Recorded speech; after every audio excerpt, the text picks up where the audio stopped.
Capítulo 2º. Das diretrizes para a regulação dos serviços de transporte público coletivo. Artigo 8º. A política tarifária do serviço de transporte público coletivo é orientada pelas seguintes diretrizes. Inciso 1º. Promoção da equidade no acesso aos serviços. Inciso 2º. Melhoria da eficiência e da eficácia na prestação dos serviços. Inciso 3º. Ser instrumento da política de ocupação equilibrada da cidade de acordo com o plano diretor municipal, regional e metropolitano. Inciso 4º. Contribuição dos beneficiários diretos e indiretos para custeio da operação dos serviços. Inciso 5º. Simplicidade na compreensão, transparência da estrutura tarifária para o usuário e publicidade do processo de revisão. Inciso 6º. Modicidade da tarifa para o usuário. Inciso 7º. Integração física, tarifária e operacional dos diferentes modos e das redes de transporte público e privado nas cidades. Inciso 8º. Articulação interinstitucional dos órgãos gestores dos entes federativos por meio de consórcios públicos. Inciso 9º.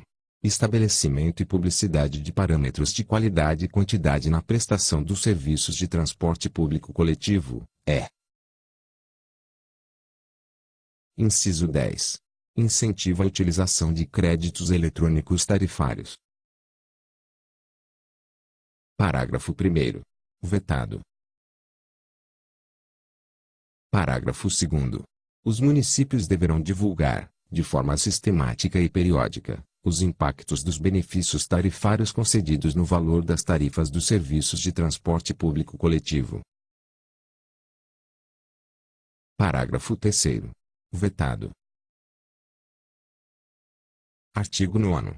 O regime econômico e financeiro da concessão e o da permissão do serviço de transporte público coletivo serão estabelecidos no respectivo edital de licitação, sendo a tarifa de remuneração da prestação de serviço de transporte público coletivo resultante do processo licitatório da outorga do poder público.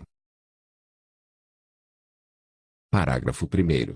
A tarifa de remuneração da prestação do serviço de transporte público coletivo deverá ser constituída pelo preço público cobrado do usuário pelo serviço somado à receita oriunda de outras fontes de custeio, de forma a cobrir os reais custos do serviço prestado ao usuário por operador público ou privado, além da remuneração do prestador. Parágrafo 2º. O preço público cobrado do usuário pelo uso do transporte público coletivo denomina-se tarifa pública, sendo instituída por ato específico do poder público outorgante. Parágrafo 3º. A existência de diferença menor entre o valor monetário da tarifa de remuneração da prestação do serviço de transporte público de passageiros e a tarifa pública cobrada do usuário denomina-se déficit ou subsídio tarifário. Parágrafo 4º. A existência de diferença maior entre o valor monetário da tarifa de remuneração da prestação do serviço de transporte público de passageiros e a tarifa pública cobrada do usuário denomina-se superávit tarifário. Parágrafo 5º.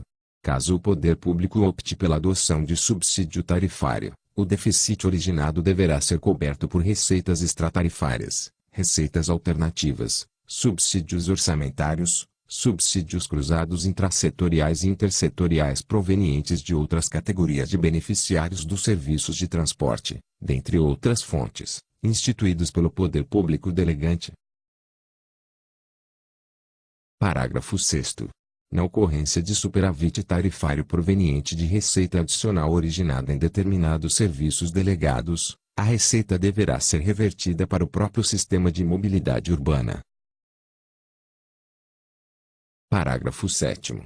Competem ao poder público delegante a fixação, o reajuste e a revisão da tarifa de remuneração da prestação do serviço e da tarifa pública a ser cobrada do usuário. Parágrafo 8º. Compete ao poder público delegante a fixação dos níveis tarifários. Parágrafo 9º. Os reajustes das tarifas de remuneração da prestação do serviço observarão a periodicidade mínima estabelecida pelo poder público delegante no edital e no contrato administrativo e incluirão a transferência de parcela dos ganhos de eficiência e produtividade das empresas aos usuários. Parágrafo 10. As revisões ordinárias das tarifas de remuneração terão periodicidade mínima estabelecida pelo poder público delegante no edital e no contrato administrativo e deverão: Inciso 1º. Incorporar a parcela das receitas alternativas em favor da modicidade da tarifa ao usuário. Inciso 2º. Incorporar índice de transferência de parcela dos ganhos de eficiência e produtividade das empresas aos usuários, Inciso 3º. Aferir o equilíbrio econômico e financeiro da concessão e o da permissão, conforme parâmetro ou indicador definido em contrato. Parágrafo 11. O operador do serviço, por sua conta e risco e sob anuência do poder público, poderá realizar descontos nas tarifas ao usuário, inclusive de caráter sazonal, sem que isso possa gerar qualquer direito à solicitação de revisão da tarifa de remuneração. Parágrafo 12. O poder público poderá, em caráter excepcional e desde que observado o interesse público, proceder à revisão extraordinária das tarifas, por ato de ofício ou mediante provocação da empresa, caso em que esta deverá demonstrar sua cabal necessidade, instruindo o requerimento com todos os elementos indispensáveis e suficientes para subsidiar a decisão, dando publicidade ao ato. Artigo 10. A contratação dos serviços de transporte público coletivo será precedida de licitação e deverá observar as seguintes diretrizes. Inciso 1º. Fixação de metas de qualidade e desempenho a serem atingidas e seus instrumentos de controle e avaliação. Inciso 2º. Definição dos incentivos e das penalidades aplicáveis vinculadas à consecução ou não das metas. Inciso 3º. Alocação dos riscos econômicos e financeiros entre os contratados e o poder concedente. Inciso 4º. Estabelecimento das condições e meios para a prestação de informações operacionais, contábeis e financeiras ao poder concedente, Inciso 5º. Identificação de eventuais fontes de receitas alternativas, complementares, acessórias ou de projetos associados, bem como da parcela destinada à modicidade tarifária. Parágrafo único.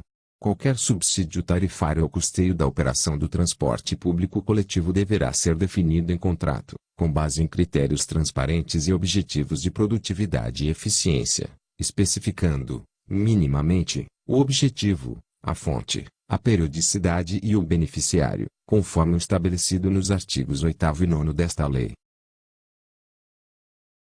Artigo 11. Os serviços de transporte privado coletivo, prestados entre pessoas físicas ou jurídicas, deverão ser autorizados, disciplinados e fiscalizados pelo poder público competente, com base nos princípios e diretrizes desta lei. Artigo 11-A. Compete exclusivamente aos municípios e ao Distrito Federal regulamentar e fiscalizar o serviço de transporte remunerado privado individual de passageiros previsto no inciso 10 do artigo 4º desta lei no âmbito dos seus territórios. Parágrafo único. Na regulamentação e fiscalização do serviço de transporte privado individual de passageiros, os municípios e o Distrito Federal deverão observar as seguintes diretrizes, tendo em vista a eficiência, a eficácia, a segurança e a efetividade na prestação do serviço. Inciso 1º. Efetiva cobrança dos tributos municipais devidos pela prestação do serviço. Inciso 2º. Exigência de contratação de seguro de acidentes pessoais a passageiros APP, e do seguro obrigatório de danos pessoais causados por veículos automotores de vias terrestres, PVAT. Inciso 3º. Exigência de inscrição do motorista como contribuinte individual do Instituto Nacional do Seguro Social INSS, nos termos da linha H do inciso 5º do artigo 11 da Lei nº 8.213, de 24 de julho de 1991. Artigo 11b. O serviço de transporte remunerado privado individual de passageiros previsto no inciso 10 do artigo 4º desta lei, nos municípios que optarem pela sua regulamentação, somente será autorizado ao motorista que cumprir as seguintes condições. Inciso 1º. Possuir carteira nacional de habilitação na categoria B ou superior que contenha a informação de que exerce atividade remunerada. Inciso 2º. Conduzir veículo que atenda aos requisitos de idade máxima e às características exigidas pela Autoridade de Trânsito e pelo Poder Público Municipal e do Distrito Federal. Inciso 3º. Emitir e manter o Certificado de Registro e Licenciamento de Veículo, CRLV. Inciso 4º. Apresentar certidão negativa de antecedentes criminais. Parágrafo único. A exploração dos serviços remunerados de transporte privado individual de passageiros sem o cumprimento dos requisitos previstos nesta lei e na regulamentação do Poder Público Municipal e do Distrito Federal caracterizará transporte ilegal de passageiros. Artigo 12. Os serviços de utilidade pública de transporte individual de passageiros deverão ser organizados, disciplinados e fiscalizados pelo Poder Público Municipal, com base nos requisitos mínimos de segurança, de conforto, de higiene, de qualidade dos serviços e de fixação prévia dos valores máximos das tarifas a serem cobradas. Artigo 12-A.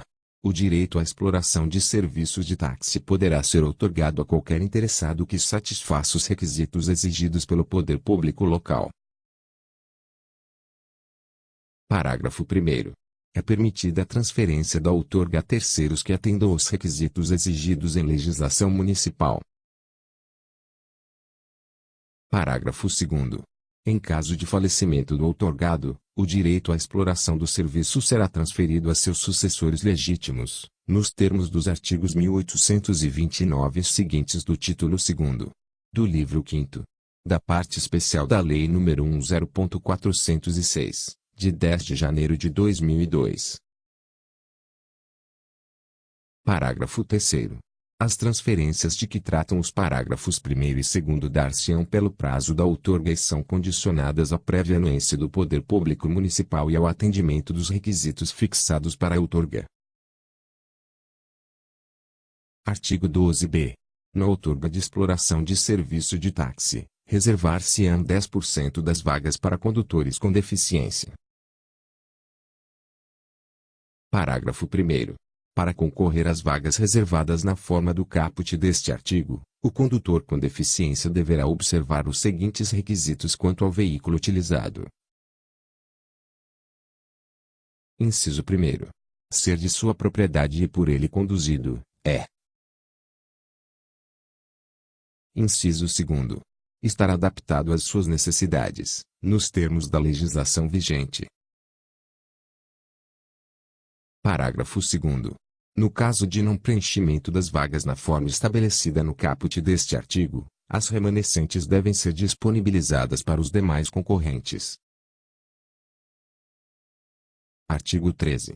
Na prestação de serviços de transporte público coletivo, o poder público delegante deverá realizar atividades de fiscalização e controle dos serviços delegados, preferencialmente em parceria com os demais entes federativos.